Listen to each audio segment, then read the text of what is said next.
Hi friends, makeup से related मुझसे बहुत सारे सवाल रोज़ पूछे जाते हैं। काफ़ी बार लोग ये पूछते हैं कि हम मेकअप सही चूज़ कैसे करें अपनी स्किन के हिसाब से। और आप लोगों के बहुत सारे सवाल होते हैं कि ऑयली स्किन के लिए क्या मेकअप है, ड्राई स्किन के लिए क्या मेकअप सही है। और ये भी सवाल पूछे जाते हैं कि मिनरल मेकअप मैं खरीदूं या ना खरीदूं। तो आज इस वीडियो में मैं मेकअप से रिलेटेड काफ़ी सारे सवालों के जवाब देने वाली हूँ। मैं हूं डॉक्टर निवेदिता दादू। मैं एक डर्मेटोलॉजिस्ट हूं और मैं दिल्ली में प्रैक्टिस करती हूं। अगर आप स्किन और हेयर से रिलेटेड और इन्फॉर्मेटिव वीडियोस देखना चाहते हैं तो प्लीज़ हमारे यूट्यूब चैनल पर सब्सक्राइब कीजिए। मेरे यूट्यूब चैनल का नाम है दादू मेडिकल सेंटर। मेकअप चूज़ करने के लिए किन बातों का ध्यान रखना है वो मैं अब आपको बताऊंगी, और जिस ऑर्डर में हम मेकअप अपने फेस पे लगाते हैं उस ऑर्डर में मैं अब आपको समझाऊंगी। सबसे पहले हम प्राइमर का इस्तेमाल करते हैं। प्राइमर सही चूज़ करने के लिए किन बातों का ध्यान रखना है उसके पहले ये जानना ज़रूरी है कि प्राइमर के क्या फंक्शंस हैं, इसके क्या फ़ायदे हैं। प्राइमर आपकी स्किन पे कैनवस की तरह काम करता है। ये आपकी स्किन की इम्परफेक्शंस को हटाएगा, आपके स्किन के टेक्सचर को स्मूथ करेगा। तो इसलिए प्राइमर सही चूज़ करना बहुत ज़रूरी है। प्राइमर इसके अलावा आपके मेकअप को लंबा लास्ट करने में भी हेल्प करता है। तो सबसे पहली चीज़ जो प्राइमर में आपने ध्यान रखनी है वो है सनस्क्रीन। तो जैसे कि मैंने अपनी हर वीडियो में बताया, बार बार ये बात पे मैंने एम्फेसिस दिया है कि सनस्क्रीन लगाना बहुत ज़रूरी है। सनस्क्रीन के बिना आप घर के बाहर नहीं निकल सकते, और अगर आप घर के अंदर भी हैं तो भी आपको सनस्क्रीन का इस्तेमाल करना ज़रूरी है, क्योंकि हमें ट्यूब लाइट से, बल्ब से, इवन आपके लैपटॉप की लाइट से भी आपके चेहरे को नुकसान हो सकता है। तो सनस्क्रीन यानी SPF आपके प्राइमर में होना ज़रूरी है। इसके अलावा आपका क्या स्किन टाइप है उसके हिसाब से आप अपना प्राइमर चूज़ करेंगे। अगर आपकी ऑयली स्किन है, ऑयली स्किन वालों के लिए फ्लैक्स सीड ऑयल वाले प्राइमर्स भी अवेलेबल हैं। फ्लैक्स सीड ऑयल में प्रॉपर्टीज़ होती हैं कि ये आपकी स्किन की ऑयल की प्रोडक्शन को रेगुलेट करता है। अगर आपकी स्किन एक्ने प्रोन है तो आपके लिए वो प्राइमर्स अच्छे हैं जिनमें सैलिसिलिक एसिड है या टी ट्री ऑयल है। तो ये इंग्रेडिएंट्स आपके नए एक्ने बनने रोकने में भी मदद करेंगे, और अगर आपको ऑलरेडी एक्ने हैं तो उनको भी ड्राई करने में हेल्प करेंगे। अगर आपकी स्किन बहुत ड्राई है तो ऐसे में आपके लिए वो प्राइमर्स अच्छे हैं जिनमें मॉइस्चराइजिंग इफेक्ट है, यालुरोनिक एसिड है या कोकोनट एक्सट्रैक्ट्स हैं। डल डैमेज स्किन के लिए वो प्राइमर्स अच्छे हैं जिनमें एंटीऑक्सीडेंट्स हैं। इसमें विटामिन C है, ग्रीन टी एक्सट्रैक्ट्स हैं, और इसमें ब्राइटनिंग कॉम्प्लेक्सेस होते हैं, और इनमें शिमर वाले प्राइमर्स भी अवेलेबल हैं जो डल स्किन को ज़्यादा अच्छा ब्राइट लुक देंगे। अगर आपकी स्किन सेंसिटिव है तो आपके लिए वो प्राइमर्स अच्छे हैं जो पैराबेन फ्री हैं, फ्रेग्रेंस फ्री हैं, अल्कोहल फ्री हैं। और इसमें अब एक लेटेस्ट चीज़ है वो है स्प्रिंग वाटर। स्प्रिंग वाटर की एडिशनल प्रॉपर्टीज़ ये हैं कि इनमें सूदिंग इफेक्ट है। तो ये सूदिंग इफेक्ट की वजह से ये सेंसिटिव स्किन वालों के लिए बहुत अच्छे प्राइमर्स हो सकते हैं।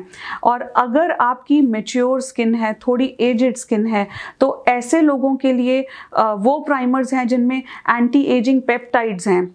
तो ये स्किन को साथ में एंटी एजिंग इफेक्ट भी देंगे, और साथ में क्योंकि अधिकतर बार एंटी एजिंग स्किन थोड़ी ड्राई होती है तो आपके प्राइमर में मॉइस्चराइजिंग इफेक्ट होना भी बहुत ज़रूरी है। आई होप सही प्राइमर डिसाइड करने में अब आपको कुछ मदद मिलेगी। और अब हम डिस्कस करते हैं कि फाउंडेशन सही चूज़ करते समय हमें किन बातों का ध्यान रखना है। फाउंडेशन के बारे में डिस्कस करने से पहले मैं आपको रिक्वेस्ट कर लूँ कि अगर आपको ये वीडियो अच्छी लग रही है तो प्लीज़ इसे लाइक करिए और ज़्यादा से ज़्यादा लोगों में शेयर कीजिए। उन लोगों में शेयर कीजिए जिनमें आपको लगता है कि मेकअप से रिलेटेड इन्फॉर्मेशन की ज़रूरत है। और अब मैं बात करती हूँ फाउंडेशन के बारे में। इसमें सबसे पहले 3 बेसिक फाउंडेशन के टाइप्स हम डिस्कस करेंगे। 3 मेजर टाइप्स हैं। एक तो लिक्विड फाउंडेशन, एक ड्राई पाउडर फाउंडेशन, और तीसरा है स्टिक वाला क्रीमी फाउंडेशन। लिक्विड फाउंडेशन के कुछ फ़ायदे मैं आपको बता दूँ। लिक्विड फाउंडेशंस बहुत अच्छी मैट फिनिश देते हैं, ये अच्छी कवरेज देते हैं, ये लॉन्ग लास्टिंग होते हैं, और लिक्विड लिक्विड फाउंडेशंस आपके पोर्स को क्लॉग नहीं करते। तो बाय फार ये बहुत अच्छे फाउंडेशंस हैं यूज़ करने के लिए। लेकिन अगर आपकी स्किन सेंसिटिव है तो आपके लिए हैं पाउडर फाउंडेशंस। पाउडर फाउंडेशंस में सिलिकॉन होता है, तो इसकी वजह से ये लेस इरिटेटिंग होते हैं, ये बहुत अच्छे होते हैं। लेकिन ख़रीदते समय आप याद रखें कि आपके पाउडर फाउंडेशन में बिस्मथ ना हो, क्योंकि बिस्मथ होने से बहुत अच्छी शीन आएगी आपके फेस में, लेकिन ये आपकी स्किन के लिए बहुत इरिटेटिंग हो सकते हैं। इनकी वजह से बहुत इचिंग और एलर्जीज़ हो सकती हैं। बिस्मथ के अलावा माइका भी आपकी स्किन को इरिटेट कर सकता है। अब तीसरे तरह के फाउंडेशंस जो बहुत पॉपुलर हैं वो हैं क्रीमी फाउंडेशंस। तो क्रीम या स्टिक बेस्ड फाउंडेशन के क्या फ़ायदे या नुकसान है वो मैं बताती हूँ। क्रीमी फाउंडेशंस बहुत पॉपुलर इसलिए हैं क्योंकि ये बहुत अच्छी कवरेज देते हैं, बहुत हाई कवरेज देते हैं। लेकिन मैं आपको बता दूं कि क्योंकि ये थिक होते हैं और ये बहुत हाई कवरेज तो देते हैं, लेकिन ये इनके कुछ नुकसान हैं, जैसे कि ये आपके पोर्स को क्लॉग कर सकते हैं, ये आपके पोर्स को मैग्नीफाई कर सकते हैं, और स्टिक बेस्ड फाउंडेशन लगाने से आपको कॉमेडोन्स, वाइट हेड्स बहुत ज़्यादा बनेंगे, और ये आपको बहुत एक ऑयली शीन देते हैं फेस को, और ये आपके एक्ने को ट्रिगर कर सकते हैं।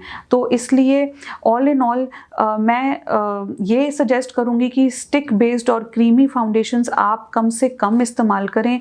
सिर्फ तब इस्तेमाल करें जब आपको बहुत ज़्यादा कवरेज की ज़रूरत हो, और अगर आपको ज़्यादा कवरेज की ज़रूरत हो तो मैं सजेस्ट करती हूँ कि आप लिक्विड फाउंडेशंस ही यूज़ करें, और आप लिक्विड कंसीलर साथ में इस्तेमाल कर लें अपने ब्लेमिशेस को छुपाने के लिए, रादर दैन एक क्रीमी स्टिक बेस्ड फाउंडेशन। तीनों टाइप के फाउंडेशन अब बताने के बाद मैं आपको बताने वाली हूँ कि हाई डेफिनेशन मेकअप क्या होता है। हाई डेफिनेशन मेकअप की आजकल बहुत चर्चा है। सब लोग हाई डेफिनेशन मेकअप के बारे में मुझसे पूछते हैं, और लोग पूछते हैं कि डॉक हमें यूज़ करना चाहिए कि नहीं करना चाहिए, इसके कोई नुकसान तो नहीं है। तो इस वीडियो में मैं आपको बताने वाली हूँ कि हाई डेफिनेशन मेकअप क्या होता है। तो high definition makeup hi definition TV की तरह ही है। जैसे हाई डेफिनेशन टीवी में पिक्चर क्वालिटी ज़्यादा है और पिक्चर की क्लैरिटी ज़्यादा है, तो उसी तरीके से हाई डेफिनेशन मेकअप के भी यही फ़ायदे हैं। ये क्लेम करते हैं कि हाई डेफिनेशन मेकअप यूज़ करने से आपकी स्किन फ्लॉलेस लगेगी, आपके इम्परफेक्शंस हाइड होंगे। ऐसा कैसे हो पाता है? हाई डेफिनेशन मेकअप में माइका और सिलिकॉन और क्वार्ट्ज जैसी इंग्रेडिएंट्स इस्तेमाल होते हैं, जिनकी वजह से जब आप ये मेकअप यूज़ करते हैं और आपकी स्किन पे जब लाइट पड़ती है तो लाइट स्कैटर होने की वजह से आपके सारे इम्परफेक्शंस हाइड होते हैं। और इसी वजह से ये क्लेम करते हैं कि हाई डेफिनेशन मेकअप यूज़ करने से ये आपको कैमरा रेडी तुरंत कर देता है। इसके अलावा हाई डेफिनेशन मेकअप में मॉइस्चराइजिंग प्रॉपर्टीज़ होती हैं, इसमें यालुरोनिक एसिड होता है, जिनकी वजह से आपकी स्किन मॉइस्चराइज होने की वजह से आपके स्किन के रिंकल्स कम नज़र आते हैं, और ये मेकअप आपके क्रैक्स पे सेटल भी नहीं हो पाता।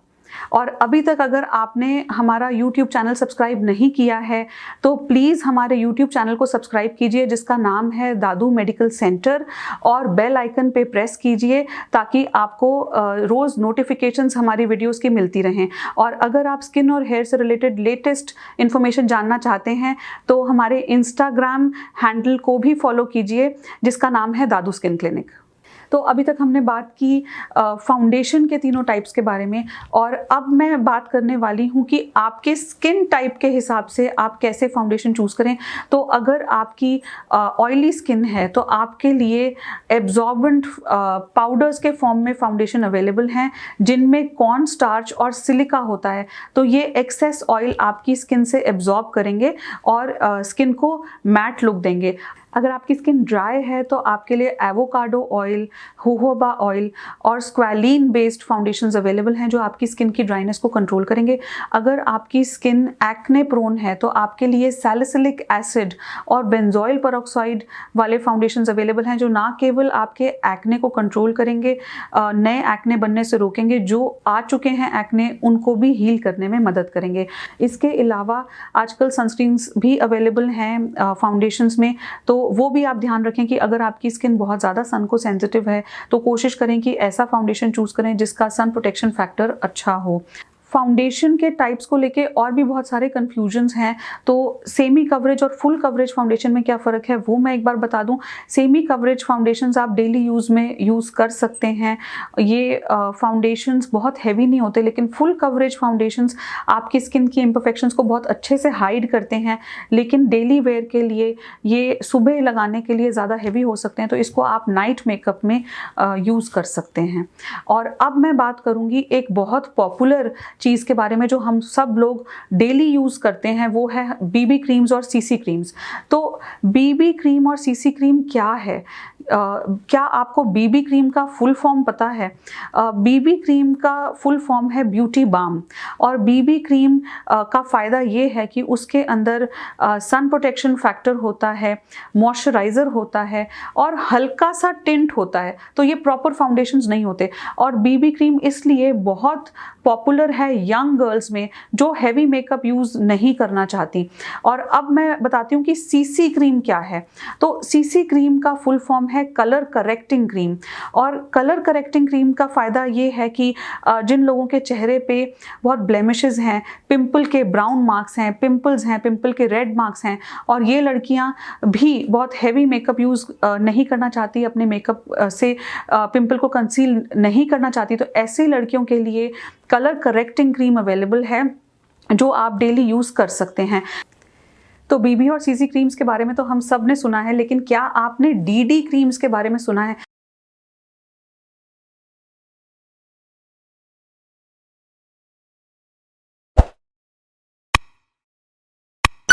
आई एम श्योर आपने डीडी क्रीम्स के बारे में नहीं सुना होगा। ये एक लेटेस्ट कॉन्सेप्ट है। डीडी क्रीम्स का फुल फॉर्म है डायनामिक डुओ क्रीम्स। ये क्रीम्स में बीबी और सीसी क्रीम्स दोनों की प्रॉपर्टीज़ होती हैं। इनमें anti ageing properties, blemish control, concealer की प्रॉपर्टीज़ होती हैं। इनमें सनस्क्रीन होता है, एसपीएफ होता है, और इनमें मॉइस्चराइजिंग प्रॉपर्टीज़ होती हैं, एंटीऑक्सीडेंट प्रॉपर्टीज़ होती हैं, और इनमें एंटी एक्ने प्रॉपर्टीज़ होती हैं। और डीडी क्रीम्स के बारे में बात करने के बाद अब मैं आपको एक बहुत इंटरेस्टिंग टॉपिक के बारे में बताने वाली हूँ, जिससे बारे में मुझसे काफ़ी लोग रोज़ पूछते हैं। और इसके बारे में बताने से पहले मैं आपको रिक्वेस्ट करूँगी कि अगर अभी तक आपने इस वीडियो को लाइक और शेयर नहीं किया है तो प्लीज़ इसे लाइक कीजिए और ज़्यादा से ज़्यादा लोगों में शेयर कीजिए, ताकि मेकअप से रिलेटेड इन्फॉर्मेशन सब लोगों तक पहुंच सके और इसकी अवेयरनेस बढ़ सके। तो अब मैं बात करने वाली हूँ मिनरल मेकअप के बारे में। मिनरल मेकअप भी आजकल बहुत ट्रेंडिंग है। बहुत सारे लोग मुझसे सवाल पूछते हैं कि मिनरल मेकअप क्या है, इसके क्या फ़ायदे हैं, इसमें इन्वेस्ट करें कि ना करें। तो वो डाउट्स मैं आपके अब क्लियर करने वाली हूँ। मिनरल मेकअप में टाइटेनियम डाइऑक्साइड, जिंक ऑक्साइड और टैल्क जैसे इंग्रेडिएंट्स होते हैं, और ये बहुत छोटे पार्टिकल्स होते हैं, और जिसकी वजह से ये मेकअप तो अच्छा होता है। और इसमें वो सारी चीज़ें नहीं होती जो एक कन्वेंशनल मेकअप में होती हैं, जैसे कि इसमें वैक्सेस, ऑयल, प्रेजर्वेटिव्स और फ्रेग्रेंसेस, ये सब कुछ भी नहीं होता। और इसकी वजह से मिनरल मेकअप बहुत अच्छा है उन लोगों के लिए जिनकी स्किन बहुत सेंसिटिव है। लेकिन आप ध्यान रखें कि आपके मिनरल मेकअप में बिस्मत ना हो, क्योंकि बिस्मत होने की वजह से ये मेकअप में शीन बहुत अच्छी आएगी, लेकिन बिस्मत होने की वजह से ये ज़्यादा इरिटेटिंग होगा आपकी स्किन के लिए, और ये आपकी स्किन में एक्ने भी ट्रिगर कर सकता है। तो सेंसिटिव स्किन के लिए मिनरल मेकअप विदाउट बिस्मत, नहीं तो आप अपने मिनरल मेकअप का पूरा बेनिफिट नहीं उठा पाएंगे। तो मेकअप के बारे में तो हमने बहुत बात कर ली, लेकिन अब मैं आपको लिपस्टिक्स और आई मेकअप के बारे में कुछ बता दूं। तो लिपस्टिक कैसे चूज़ करनी है उसके बारे में जानने से पहले आपको ये जानना ज़रूरी है कि लिप्स में पोर्स नहीं होते, ऑयल ग्लैंड्स नहीं होते, और जिसकी वजह से हमारे लिप्स नॉर्मली मॉइस्चराइज नहीं हो पाते। तो ऐसे में हमें मॉइस्चराइजिंग लिपस्टिक्स इस्तेमाल करनी चाहिए। हम सबकी कोशिश रहती है कि लिपस्टिक्स मैट हों, तो मैट लिपस्टिक्स हम सबको अच्छी लगती हैं, लेकिन मैट लिपस्टिक्स हमारे लिप्स को मॉइस्चराइज ही नहीं करेंगी और बल्कि हमारा नेचुरल मॉइस्चर भी एब्जॉर्ब कर लेंगी। दूसरी इंपॉर्टेंट बात जो आपको ध्यान में रखनी है लिपस्टिक चूज करते समय, कि जितना आप डार्क शेड इस्तेमाल करेंगे उतना उसमें केमिकल ज़्यादा होगा, तो लाइट शेड की लिपस्टिक्स कम हार्मफुल होती हैं। थर्ड इंपॉर्टेंट बात है स्मज प्रूफ लिपस्टिक्स के बारे में। तो स्मज प्रूफ लिपस्टिक्स लिप्स को बहुत ज़्यादा डिहाइड्रेट कर सकती हैं, इसलिए कोशिश करें कि स्मज प्रूफ लिपस्टिक, क्योंकि उनमें बिल्कुल मॉइस्चर नहीं होता, तो कोशिश करें कि स्मज प्रूफ लिपस्टिक आप कम से कम इस्तेमाल करें। फोर्थ इंपॉर्टेंट चीज़ है लॉन्ग लास्टिंग लिपस्टिक्स के बारे में। तो लॉन्ग लास्टिंग लिपस्टिक्स में अधिकतर बार ब्रोमो एसिड होता है, जिसकी वजह से वो लॉन्ग लास्टिंग होती हैं, और लेकिन इस वजह से वो आपके लिप्स को परमानेंटली स्टेन भी कर सकती हैं। और आखिर में मैं एक बार बता दूं रेड लिपस्टिक के बारे में। रेड लिपस्टिक्स में लेड अधिकतर बार होता है, और हालांकि ये कंट्रोवर्शियल है कि लेड कितना क्वांटिटी में होता है और वो कितना डैमेज कर सकता है आपके लिप्स को, तो लेकिन फिर भी रेड लिपस्टिक्स को भी हम कम से कम इस्तेमाल करें। अब मैं आपको आई मेकअप के बारे में कुछ बता दूं। आई की स्किन में भी, आंखों की स्किन में भी ऑयल ग्लैंड्स नहीं होते, और आंखों की स्किन बाकी स्किन के मुकाबले ज़्यादा ड्राई होती है। तो सबसे पहली चीज़ तो ये कि आंखों का मेकअप करते समय सबसे पहले आंखों की स्किन को मॉइस्चराइज अच्छे से करें। सेकेंड इंपॉर्टेंट चीज़ है कि कोशिश करें कि वाटरप्रूफ आई मेकअप आप कम से कम इस्तेमाल करें, क्योंकि उसको उतारने में ज़्यादा इरिटेशन आपकी आंखों में हो सकती है। तीसरी इंपॉर्टेंट चीज़ कि कोहल आई लाइनर्स को कम से कम इस्तेमाल करें, क्योंकि इसमें लेड बहुत ज़्यादा हो सकता है जो आंखों को ज़्यादा नुकसान पहुंचा सकता है, और ये FDA अप्रूव्ड भी नहीं है। और फोर्थ इंपॉर्टेंट बात यह है कि क्योंकि आंखों की स्किन ज़्यादा ड्राई होती है, तो आंखों के आई शेडोज़ चूज़ करते वक्त अगर आपकी ड्राई स्किन है तो क्रीमी आई शेडोज़ आपके लिए ज़्यादा बेहतर हैं पाउडर आई शेडो से। और अब मैं बात करूँगी एंड में मेकअप रिमूवर कैसे सही चूज़ करें अपनी स्किन के हिसाब से। क्या आपको पता है कि मेकअप रिमूवर्स भी अलग अलग तरह के होते हैं, और हो सकता है कि आप अपनी स्किन के हिसाब से सही मेकअप रिमूवर इस्तेमाल ना कर रहे हों। तो अब मैं आपको मेकअप रिमूवर्स के बारे में बताऊंगी। इसमें सबसे ज़्यादा कॉमन है मेकअप रिमूविंग वाइप्स, और ये वाइप्स उन लोगों के लिए हैं जो बहुत लाइट मेकअप करते हैं। और याद रखें कि जब आप मेकअप वाइप्स खरीद रहे हों तो ये अल्कोहल बेस्ड ना हो, non alcohol based makeup removing wipes आप खरीदें। और दूसरा है अगर आपकी स्किन बहुत ऑयली है तो ऐसे में आपके लिए सैलिसिलिक एसिड या बेंजोइल पेरोक्साइड वाले मेकअप रिमूवर्स आते हैं जो आपकी स्किन से एक्सेस ऑयल रिमूव करेंगे और एक्ने भी बनने नहीं देंगे। और अगर आपकी स्किन बहुत ज़्यादा ड्राई है तो आपके लिए क्लेंजिंग ऑयल्स हैं, फोमिंग मेकअप रिमूवर्स हैं, क्रीमी मेकअप रिमूवर्स हैं, और ये आपकी स्किन का मेकअप आसानी से रिमूव करके और उसको ड्राई नहीं होने देंगे, उसको अच्छे से मॉइस्चराइज करेंगे। अगर आपकी स्किन बहुत सेंसिटिव है तो आपके लिए नॉन फोमिंग क्लेंजर सबसे अच्छे रहेंगे। इसमें बेबी ऑयल, कोकोनट ऑयल और आमंड ऑयल होता है, और यही वो मेकअप रिमूवर्स हैं जो आई मेकअप रिमूव करने के लिए भी बहुत अच्छे रहेंगे। और एंड में अब मैं बताना चाहती हूँ मिसलर वाटर के बारे में, क्योंकि मिसलर वाटर की भी बहुत चर्चा है। तो मिसलर वाटर क्या होता है और उसके क्या बेनिफिट्स हैं एज अ मेकअप रिमूवर, वो मैं आपको बताती हूँ। Micelles are tiny balls of oil suspended in water. बहुत छोटी ऑयल की बॉल्स होती हैं जो पानी में सस्पेंडेड हैं, और ये खास तौर पे उन लोगों के लिए हैं जिनकी स्किन बहुत ऑयली है, एक्ने प्रोन स्किन है, या स्किन बहुत सेंसिटिव है। क्योंकि मिसलर वाटर की खास बात यह है कि ये अल्कोहल फ्री है, फ्रेग्रेंस फ्री है, पैराबेन फ्री है, तो इस वजह से ये सब तरह के स्किन में काम करता है। अनलेस कि आपकी स्किन बहुत ड्राई हो तो उसमें आपके लिए क्रीमी मेकअप रिमूवर्स हैं, बाकी सब तरह की स्किन के लिए मिसलर वाटर मेकअप रिमूवर्स बहुत अच्छे हैं। तो अगर आपको ये वीडियो इन्फॉर्मेटिव लगा और आपको इससे कुछ सीखने को मिला तो प्लीज़ इस वीडियो को लाइक कीजिए, शेयर कीजिए, और हमारे YouTube चैनल पे सब्सक्राइब कीजिए जिसका नाम है दादू मेडिकल सेंटर, और बेल आइकन पे क्लिक कीजिए ताकि आपको हमारी लेटेस्ट वीडियोस की नोटिफिकेशंस मिल सकें।